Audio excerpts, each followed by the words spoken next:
सबों को जय यीशु। आप सभी को शिमला चंडीगढ़ धर्म प्रांत के वर्बुम दोमिनी में स्वागत है। प्रभु आप लोगों के साथ हो। संत योहन के अनुसार पवित्र सुसमाचार।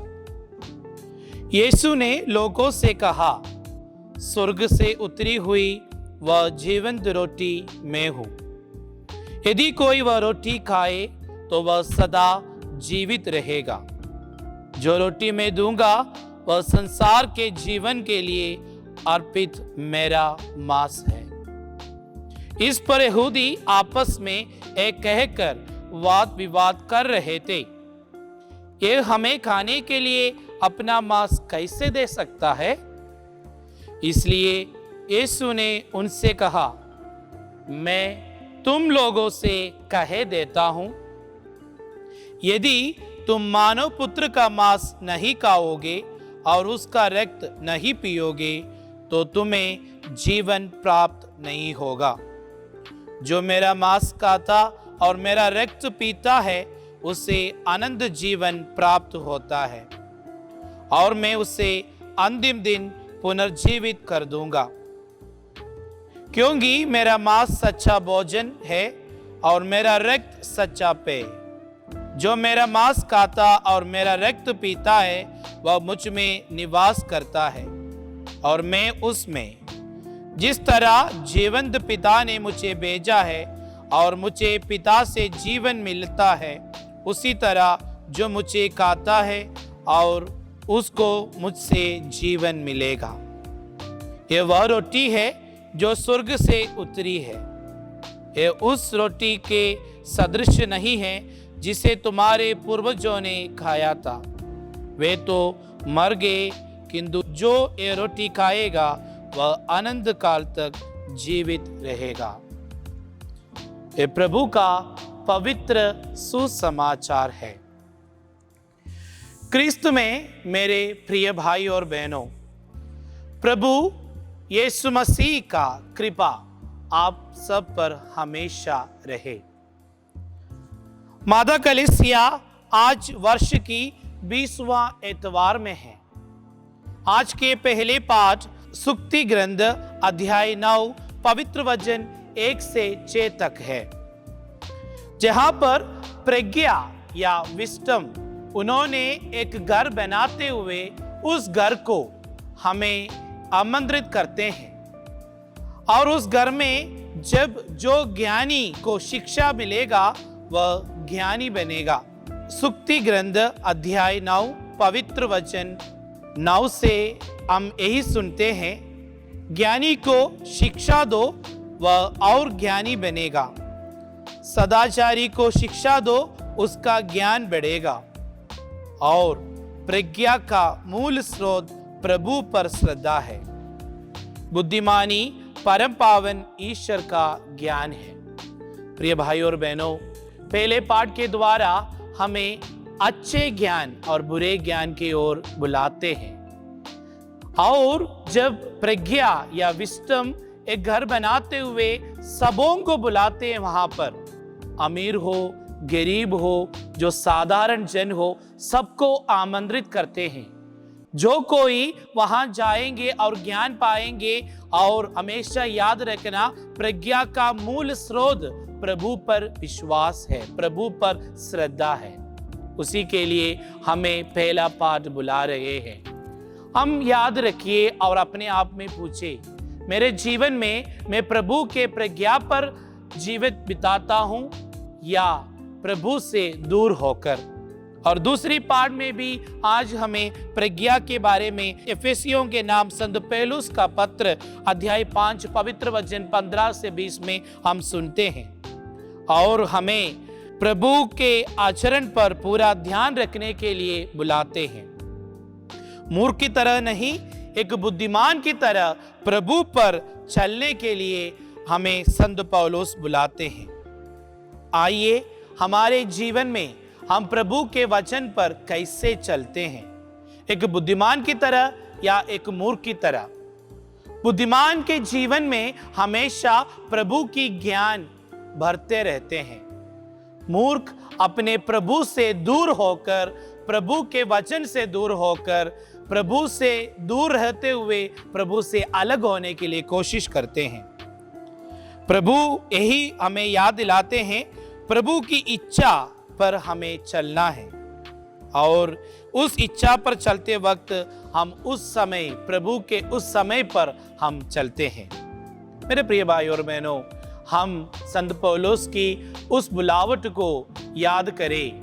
हम मूर्ख की तरह नहीं, बुद्धिमान की तरह प्रभु पर चलने के लिए कोशिश करें। और आज के अंजील हमने सुना, जहां पर जो पिछले एतवार से जो हमने सुना, प्रभु जीवन का रोटी, उस पर ही आज भी हम सुनते हैं। और वचन कहते हैं, स्वर्ग से उतरी हुई वह जीवन की रोटी मैं हूं। यदि कोई वह रोटी खाए तो वह सदा जीवित रहेगा। जो रोटी मैं दूंगा वह संसार के जीवन के लिए अर्पित मेरा मांस है। मेरे प्रिय भाई और बहनों, जीवन की रोटी हमें पाने के लिए ईश्वर बुला रहे हैं।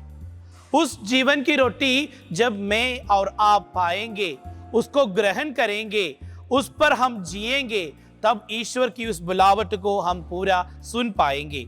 आज के वचन में हम सुनते हैं, यदि तुम मानव पुत्र का मांस नहीं खाओगे और उसका रक्त नहीं पियोगे तो तुम्हें जीवन प्राप्त नहीं होगा।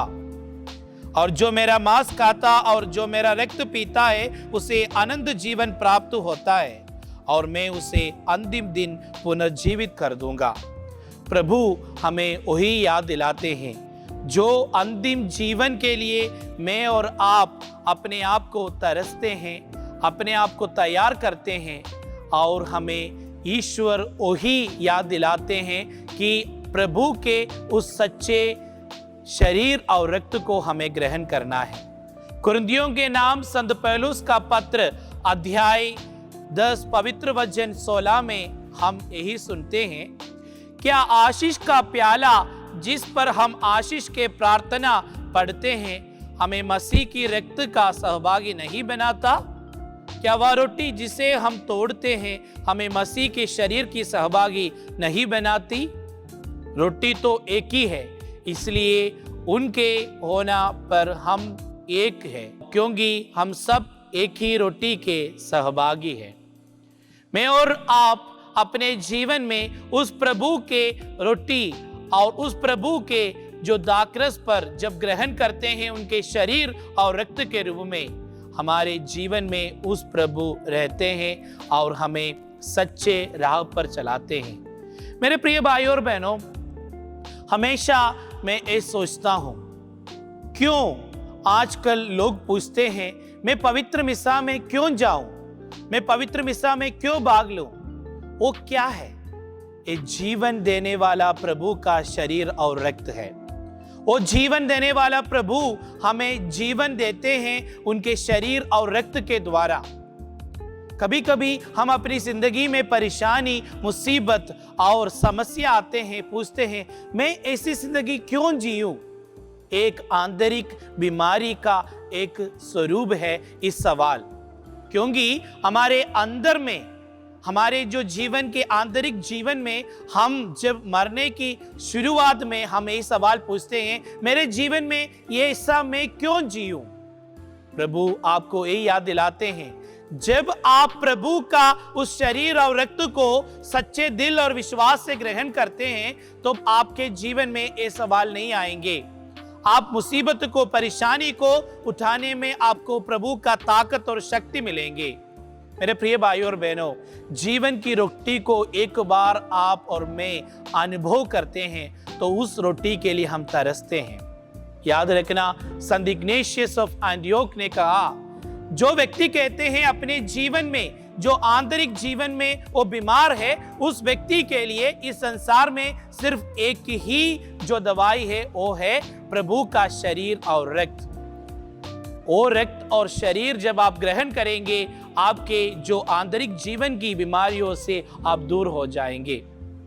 अभी 1 या 2 दिन आप प्रभु को जब नहीं ग्रहण करेंगे, आपके जीवन में ज्यादा आप नहीं समझ सकते कि क्या हो गया, पर ये आपको स्लोली हर रोज एक पॉइजन की तरह आपको मार डालेंगे। इसलिए मेरे प्रिय भाई और बहनों, हम सौभाग्यशाली है उस प्रभु का शरीर और रक्त को ग्रहण करने के लिए हमें मौका मिले हैं। ईश्वर ने हमें बुला रहा है और कह रहा है कि मैं इस संसार में आए हुए जीवन की रोटी हूं। जब तक मुझे आप नहीं ग्रहण करोगे, आप अनंत जीवन नहीं पाओगे। आइए सोचिए, इस संसार में हम इधर उधर भाग रहे हैं, दौड़ रहे हैं, जहां हमें शांति मिले। प्रभु खुद कहते हैं, मेरा जीवन की रोटी खाओ और मेरे जीवन की रोटी जो दाखरस पियो, आपको आनंद जीवन आप ग्रहण करेंगे। उसी के लिए हम तैयार करें, उसी के लिए हम प्रार्थना करें। आज की जो कलेक्ट, जो पुरोहित मिसा बलिदान में जो कहते हैं, उस प्रार्थना हमारे लिए एक आंख खोलने की एक प्रार्थना है। ये प्रार्थना इस प्रकार है, मैं पढ़ूंगा। हे ईश्वर, तूने अपने भक्तों के लिए ऐसे वरदान तैयार किए हैं जिन्हें ना आंखों ने देखा, ना कानों ने सुना। हमारे हृदय में अपने प्रेम की धारा प्रवाहित कर, ताकि हम सब कुछ में और सबसे बढ़कर तुझे प्यार करें और उस प्रतिज्ञा की बागी बन जाए जो मानवीय कल्पना के परे है। हम ये प्रार्थना करते हैं। मेरे प्रिय भाइयों और बहनों, हमारी साधारण आंख को उस रोटी को देखकर पहचान नहीं पाते होंगे। कभी कभी हम शायद हमारे जीवन में उस रक्त को नहीं पहचाने होंगे। प्रभु याद दिलाते हैं, ये मानव जाति को ईश्वर ने दिए हुए सबसे बड़ा प्यार है। उस प्यार में जीने के लिए हम प्रार्थना करें। ये इतवार आपके लिए और मेरे लिए ऐसा एक संडे बने कि जीवंत प्रभु यीशु को सच्चे जीवन में सच्चे दिल से हम ग्रहण करें। उस प्रभु को अपनाते हुए, उनके शरीर और रक्त को ग्रहण करते हुए हम भी आनंद जीवन पाने के लिए कोशिश करें। आइए मेरे प्रिय भाई और बहनों, हम प्रार्थना करें एक दूसरे के लिए।